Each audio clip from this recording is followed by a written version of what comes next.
If men lost comfort in the bedroom, the world would invent a pill overnight. But when women over 70 experience pain, dryness, and silence, we're told it's just part of aging. I'm here to tell you that is simply not true. And more importantly, you deserve better. Let's start by talking openly and gently about something that many women experience after menopause: vaginal dryness. For most of us, it's one of those changes that sneaks in slowly. You may notice that intimacy doesn't feel the same as it used to. Or maybe you feel a slight itch or discomfort when you sit, walk, or use the bathroom. Some women feel as though their body has betrayed them, and that can be a painful, isolating feeling. But let me assure you, this is extremely common, and you are not alone. What I want to emphasize as your doctor, but more importantly as a woman who deeply cares, is this: just because dryness is common, does not mean it is as normal. There is a difference. In medicine, we call something common if a lot of people experience it, but normal suggests that you just have to accept it, live with it, and do nothing about it. And that is simply not the case with vaginal dryness.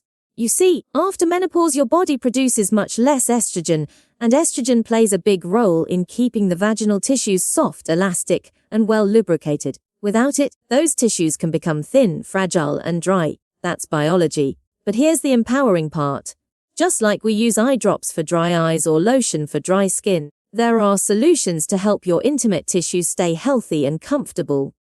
You don't have to grin and bear it. And you certainly don't have to give up on physical intimacy with a partner or even with yourself. There are several gentle and effective treatments available. Over-the-counter vaginal moisturizers can help nourish the tissues on a regular basis. Lubricants can make intimacy more comfortable. And if you're open to it, low-dose vaginal estrogen, in the form of a cream, tablet, or ring, can restore the tissue to a healthier state. These options are not about vanity. They are about health. Your vaginal tissue is just as important as any other part of your body, and you deserve to feel good. I've had women in their late 80s come to me saying, "Dr. Hartley, I thought I was just too old for that part of my life." And I tell them, kindly but firmly, no, you're not. You're never too old to feel at home in your body. Whether you're partnered or single, physically intimate or not, your comfort matters. You matter. Now let's talk about pain. Not emotional pain, though we'll touch on that too, but physical pain during intimacy. It's something that many older women experience, but almost no one talks about, and because of that silence, many women feel ashamed, confused, or even broken. I can't tell you how many times a woman has sat in my office with tears in her eyes, saying, "It hurts now and I don't know why. Am I doing something wrong?" The answer is no, you're not doing anything wrong. What's happening is a very real, very physical process. As we age, the tissues inside the vagina can become thinner, drier, and less elastic. This can lead to friction, micro-tears, and irritation, all of which can make intimacy feel uncomfortable or even painful. And here's what breaks my heart. So many women think that this is just the price they have to pay for aging. But pain is never something you should ignore or accept. In medicine, pain is a signal. Your body's way of saying, "I need attention. I need care." And when it comes to intimacy, pain is not a sign that you're old or unattractive or incapable. It's just a signal that your body needs a different kind of support. Now, there are many ways to reduce or eliminate that pain. In addition to using lubrication and moisturizers regularly, you might benefit from a gentle reintroduction to intimacy, starting with non-sexual touch, communication with your partner, and self-exploration in a safe, pressure-free environment. There are even physical therapists who specialize in pelvic health and can work with you one-on-one to improve blood flow, muscle strength, and flexibility. If you feel nervous or embarrassed to talk to your doctor about this, I understand. It's not easy to bring up, but I promise you, doctors like me are here to listen without judgment. We want to help. You don't have to explain or justify anything. Just tell us what you're feeling, and we'll guide you toward relief. Because intimacy should never hurt. Not at any age. That brings me to something even deeper. The silence that surrounds all of this. The silence we were taught to carry. Growing up, many of us were raised in homes where no one talked about women's bodies. Our mothers didn't explain these things, not because they didn't care, but because, they were never told either. Generations of women have walked through menopause, through aging, through changes in intimacy, with no guidance, no conversation, and often no support. And so we learn to stay quiet. We learn to deal with it. We learn to feel shame about our natural, beautiful bodies. Even today, so many women hesitate to say words like vagina, or lubrication, or intimacy, even when they're suffering. But I want to tell you something that might change your life. Headrest and silence is not strength. So speaking up, even just to yourself, is powerful. When we name what we're feeling, we start to take back control. When we speak to other women about our experiences, we create community. And when we talk to our doctors openly, we give ourselves permission to heal. You are not alone. You are not strange. And you are certainly not past the point of caring. These challenges, pain and shame, they are real, but they are not permanent, and they are not your fault. Intimacy. It's a word that often gets tangled up with one narrow idea, sex. But I want to invite you to look at it through a wider, softer lens, because intimacy is so much more than intercourse. It's emotional closeness, it's tenderness, it's warmth, it's laughing together over tea, it's holding someone's hand on a walk, it's feeling connected to another person, yes, but also to yourself. Over the years, many women have told me that as intimacy became physically uncomfortable, they began to withdraw from their partners altogether. Not just in the bedroom, but in day-to-day closeness. Hugs became fewer, casual touch disappeared, conversations shortened. Why? Because pain made them fearful, and fear made them pull away. And worse, no one talked about what was happening. Everyone just quietly accepted the distance.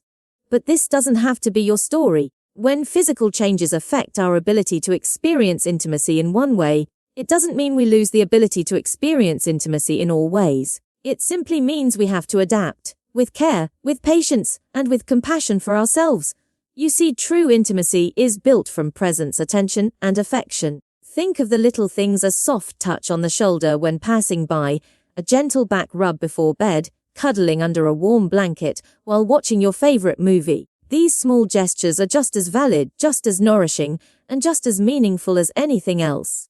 And for those of you who are single, divorced, widowed, or simply not interested in a partner, intimacy still matters.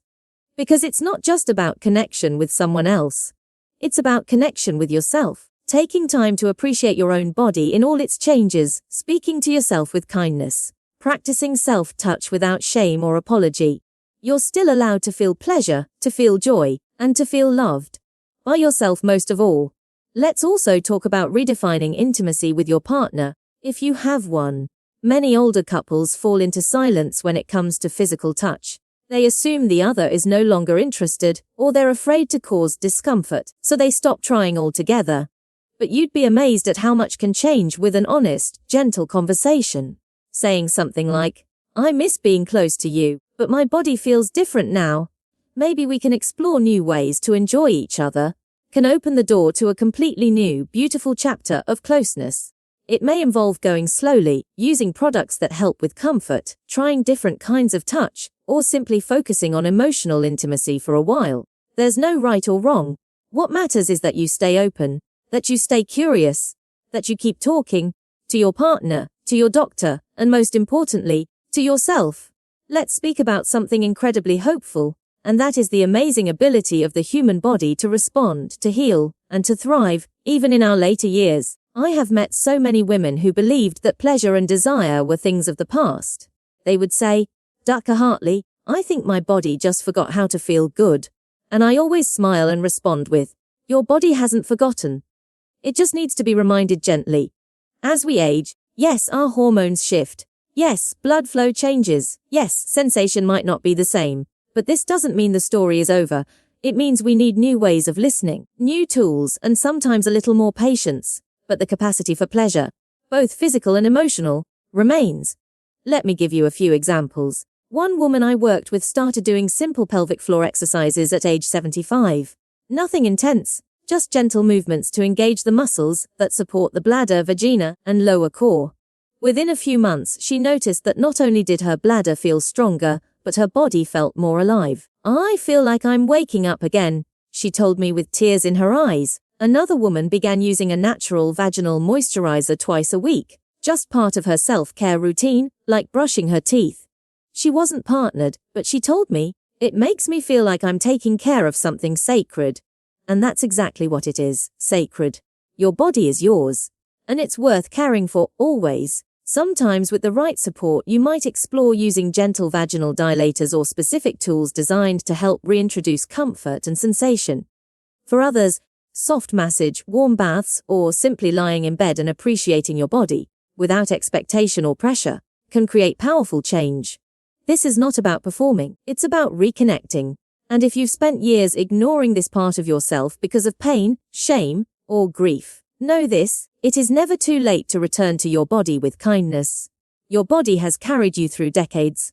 It deserves your care, your patience, and your loving attention. If you're unsure where to start small. Begin with breath. Place your hand on your lower belly and just breathe. Feel the rise and fall. Know that this is a place of power, of womanhood, of life. Let your healing begin there. And now, let me say what may be the most important thing of all. You deserve to feel whole, not dismissed, not overlooked, not told to, just live with it. You deserve to be seen, heard, helped. I know that many older women hesitate to bring up these issues with their doctors. They worry about being brushed off, or they've already been brushed off in the past. I've heard it too often. I told my doctor it hurt, and he just said, "Well, that's normal at your age." My dear, that is not acceptable. You deserve better care than that. You deserve to be listened to with empathy. You deserve real solutions. You deserve dignity. If your doctor isn't comfortable talking about your intimate health, it's not your fault.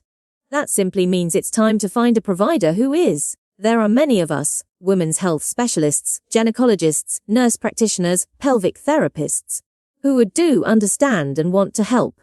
You are never a burden. You are never too old to be taken seriously, and this part of your health is just as important as any other. There is also something powerful that happens when women begin to talk to each other. I've seen it in support groups, book clubs, even waiting rooms. When one woman shares her experience about dryness, about pain, about loneliness or rediscovery, another woman nods and says, "Me too." And suddenly, no one is alone anymore. The silence breaks, and in its place, we find sisterhood, we find strength. So let's make a promise to ourselves and each other. No more whispering, no more hiding, no more pretending that this doesn't matter. Because it does matter. Your comfort, your pleasure, your voice, all of it matters. You've spent your life taking care of others. Now it's time to take care of you. You are not past your prime. You are in a new season, one filled with wisdom, softness, courage, and possibility. It's never too late to feel good in your body. It's never too late to feel loved. And it's never too late to demand the care you deserve.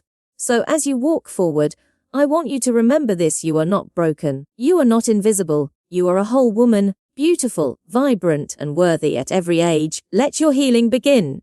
Let your voice be heard. Let your body be loved. By you first, and then by anyone else who is lucky enough to be close to you.